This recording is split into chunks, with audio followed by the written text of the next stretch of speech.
There's my note card. Vroom. My name is Samuel Ray, and today I'm going to be talking about self-driving cars and how they are better for the environment, ultimately more cost-effective, and better for the end user overall. Matt Rife, an American comedian, once said, "You cannot cancel me. I am not your gym membership." What about if you were canceled?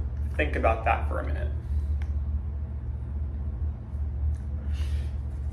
Now that you have a moment to think and ponder this interesting thought about how your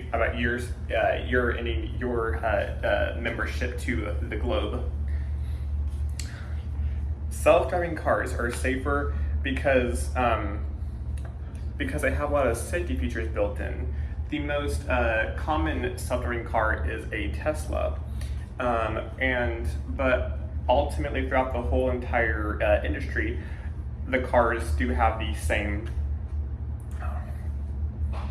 features in the market, and so it has they have backup cameras, detectors on both sides, so you can see if someone's in your blind spot, and then also self-driving cars, they have the ability to if you're going to go too close to a car, it has the ability to slow down. Now, self-driving cars aren't perfect. There's definitely room for advancement in the opportunity in the industry, but I think that we will eventually get there, and where we can have fully self-driving cars without any human intervention.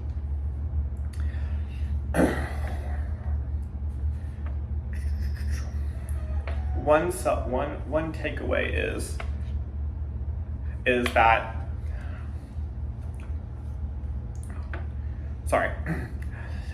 one takeaway that we need to pay more attention to is that pedestrians need to pay more attention to cars around them. And with self-driving cars, one, it can eliminate the issue of vehicular deaths, because the car will know that there's a person in front of the car or near the car, and it will slow down or come to a complete stop. Another thing is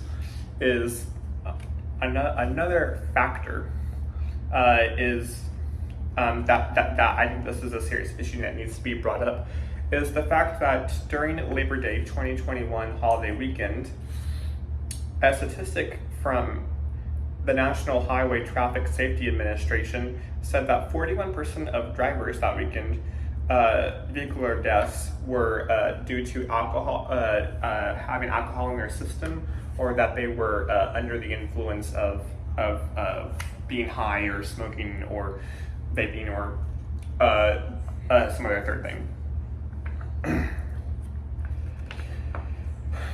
Overall, I think another reason is because ultimately self-driving cars are more cost effective, and they are, because we all know that cars are expensive, they're not cheap, but especially if you get into a vehicular accident, not life-threatening one, but one dents your vehicle or something, even to just replace those parts in your car is expensive, which is bad because you have to pay for the insurance, and then the cost of things add up.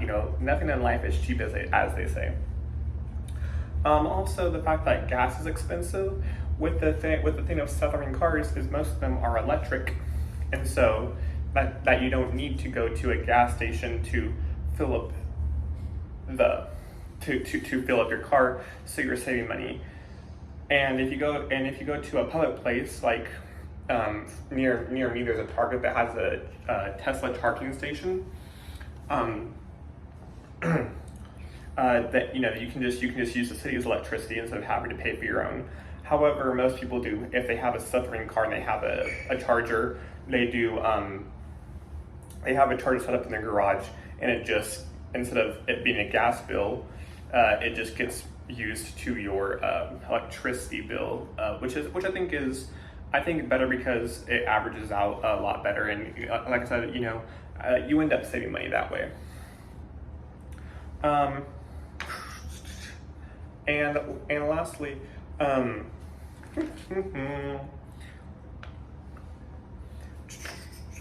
Sorry. Lastly,